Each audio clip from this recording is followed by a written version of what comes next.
اللہ نے فرمایا لا اکراہ فی الدین کی دین کی کام میں زبردستی نہیں ہے، دین کی کام میں اللہ رب العزت رعایت رکھتا ہے۔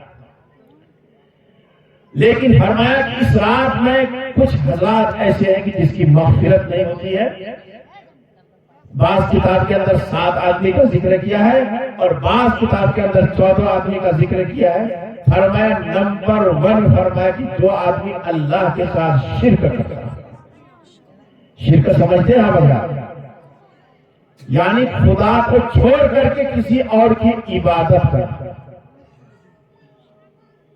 مسلمان خدا کو چھوڑ کر کسی کی عبادت کرے یہ اللہ کو گوارا نہیں۔ اللہ نے انسان کو اس لیے بنایا کہ وہ اس کی عبادت کرے۔ آج ہمارے مسلمانوں کو محرم کے مہینے میں اپنے اولاد کو جنگی کا منت مانگ کر اس کے طرح طرح کے لباس پہناتے ہیں اور امام حسین امام حسن کا قبر بنا کر مسلمان آج پوجا کرتے ہیں۔ مسلمان کی عورتیں پوجا کرتی ہے اور کہتا کہ میں امام حسین کے قبر سے یہ مانگا۔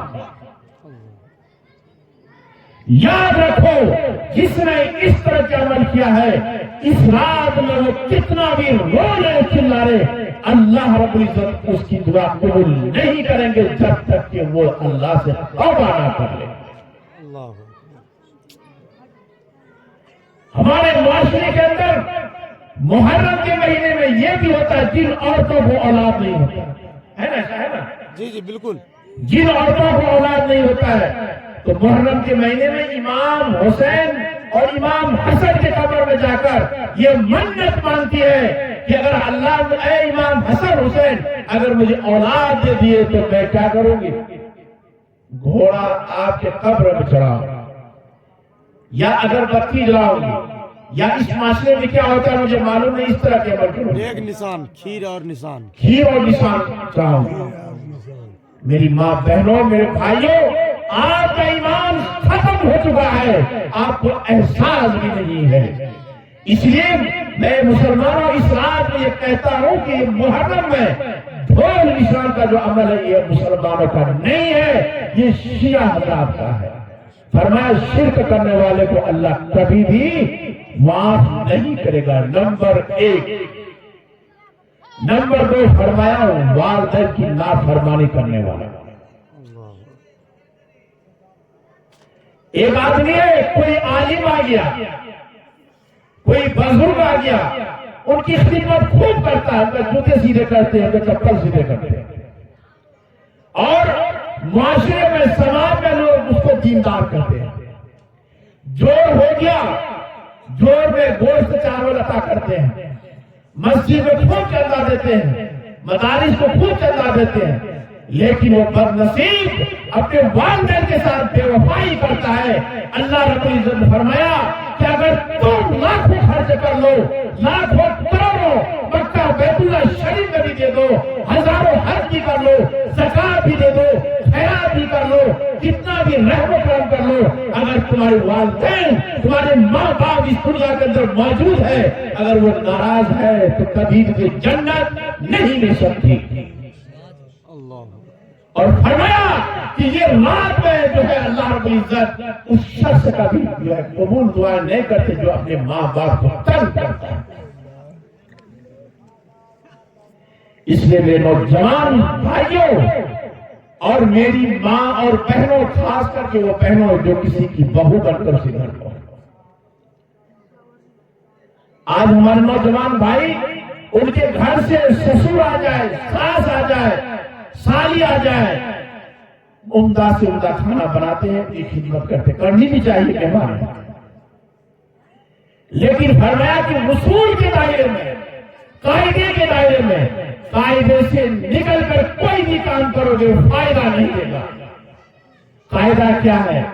کوئی بھی کھانا بناؤ پہلے والدین کو پیار سے بناؤ کہ امی جان ابو جان آئیے، آج ہمارے گھر میں مہمان ہے، آپ کھانا کھائیے، پھر ماں باپ کو کہنے کی کیا ضرورت۔ لیکن میری ماں، میں تم سے یہ بھی کہتا ہوں کہ بہت ساری ماں اور بہت سارے ابا جو ہے تھوڑے مزاج کے ہٹے بھی ہوتے ہیں، وہ اولاد سے کمپرومائز اور اولاد سے صلح نہیں کرتے ہیں، وہ بھی اولاد کی تھوڑی تھوڑی بات پہ ناراض ہو جاتے ہیں۔ بہرحال اگر ناراض ہو جائے تو اس کو منانا ہے۔ میرے دوستوں، فرمایا کہ اگر کسی آدمی کا اس روئے زمین کے اندر ماں باپ خوش ہے تو اللہ کرے میں بھی تم سے خوش ہوں۔ اگر تمہارے ماں باپ ناراض ہے، تم لاکھوں نماز پڑھ لو، زکات دے دو، خیرات کر لو، لیکن میرے یہاں آؤ گے تو تمہارا ٹھکانہ پہلے جہنم ہے۔ نمبر 3 فرمایا کہ رشتہ توڑنے والا۔ رشتہ جانتے ہیں آپ میرا؟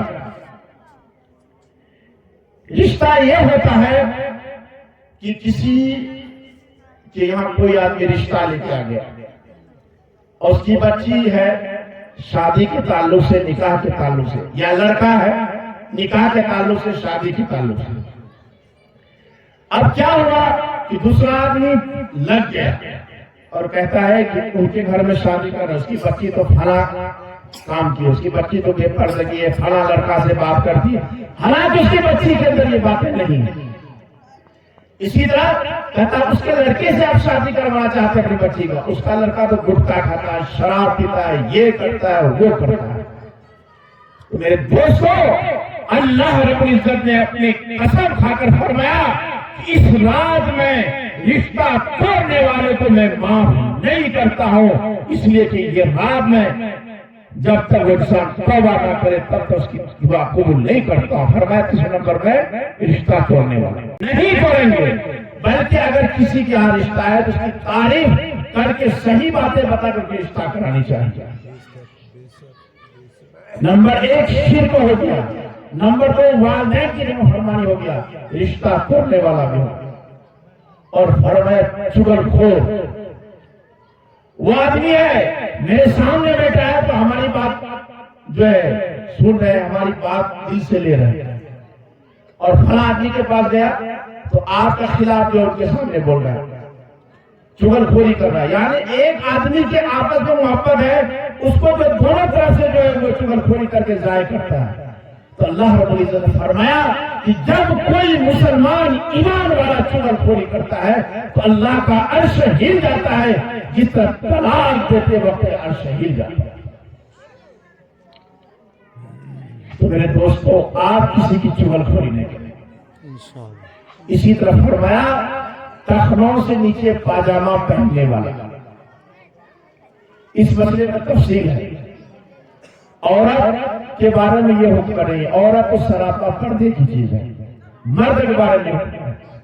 فرمایا کہ جو آدمی ایمان والا ہو، مسلمان ہو، اور وہ پاجامہ پر ٹخنوں سے نیچے پہنتا ہے تو اللہ رب العزت اس رات میں اس کی بھی مغفرت نہیں فرماتے۔ اس لیے میرے دوستو، جو حضرات پاجامہ ٹخنوں کے نیچے رکھتے ہیں وہ اس سے پرہیز کریں اور اللہ سے توبہ کریں۔ یہ رات بہت ہی معتبر رات ہے، آپ کا وقت ضائع ہو رہا ہے، اس لیے میں یہ چاہتا ہوں کہ آپ حضرات سے جتنا ہو سکے عبادت کریں، اپنے والد کے لیے، اپنے دادا دادی کے لیے، اور جو بات میں نے کہی آپ حضرات کے سامنے، اللہ رب العزت سب سے پہلے ہم کو عمل کی توفیق دے، اس کے بعد آپ حضرات کو تمام امت مسلمہ کو جو ہے عمل کی توفیق دے۔ میں اپنی بات میں ختم کرتا ہوں، آخر دعوانا الحمدللہ رب العالمین۔